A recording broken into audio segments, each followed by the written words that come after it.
Sea Otter Coast update time. Last time we were talking up and down with black bear and sea otter, kind of where we're at. The last couple of weeks, it's just been more of the same, no major updates. So we thought today we would talk about sea otter in the saltwater pool. It's about 35,000 gallons of saltwater. It'll be our first significant, what I would call real saltwater exhibit, really ever. So what we're gonna do today is kind of show you behind the scenes of what it takes to make that saltwater and make it clean and tied into our sustainability goals as well. So let's go.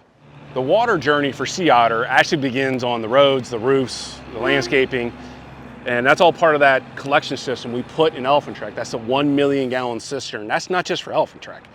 It's for manatee, all these things, including sea otter. So when you see us tearing up pavers every winter, we're not just taking asphalt out and putting in pavers so it's cooler at the zoo and also it looks better. We're also redoing the stormwaters, the sewers, and running what we call reuse piping through the zoo. So over the next couple winters, we will have a pipe finished from the Elephant Trek cistern to this facility. And this is the salt basin. You can see why it's so expensive to build for saltwater animals. This is a massive system that is where we mix the salt. And we'll take you up top here in a minute to show you kind of what it looks like from the bird's eye view. But this is the first piece. After we pull it out of the Elephant Trek basin, we get it into this basin where we then mix the salt. So now we'll walk you up there and show you what it looks like. Now we're on top of the salt basins. So every few weeks, we're gonna have to get a large delivery of salt down there with that piece of equipment, and we will crane it up here with this system, and we will drop that salt into these basins. And this is essentially the salt mixing chamber. And then once we get all that done, we then go down where the actual filtration happens, which is under La Rose's, and we'll take you in there and show you how that works as well. Now after we get that salt mixed in, then it comes into here, and this is where all the big work happens.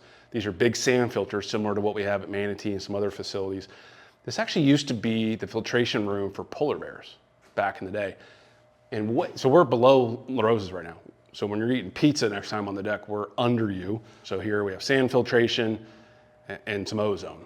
So you can kind of get a sense for how much it takes just for that relatively small sea otter pool to make sure, A, the water is clean, first and foremost, for our animals. Right salt amount level, right amount, pH, all the things that we test for on a regular basis. But just the maintenance. The pumps, the motors, I mean, we have people in these facilities every day checking on things, making sure things are humming along and everything's monitored. We have lots of bells and whistles on these systems, so if something goes wrong, our techs, boom, it's on their phone, they can come out here and deal with it. But the point of this was to give you a little bit of a sense for how much thought and effort goes into taking that rainwater on the roof of night hunters, for example, and getting it to be the right type of water for sea otters. It's a long journey. It's quite frankly, it's a lot of work and expense on the capital and operating. However, one of the nice things about our water systems, now I don't need to buy this water. So, and that more than offsets the cost to run all this stuff. So it's a net good thing for us financially. But this is a lot of work, and this is what it takes to run a world-class zoo and have world-class exhibits. And we're super excited for our sea otters to be swimming in this here soon.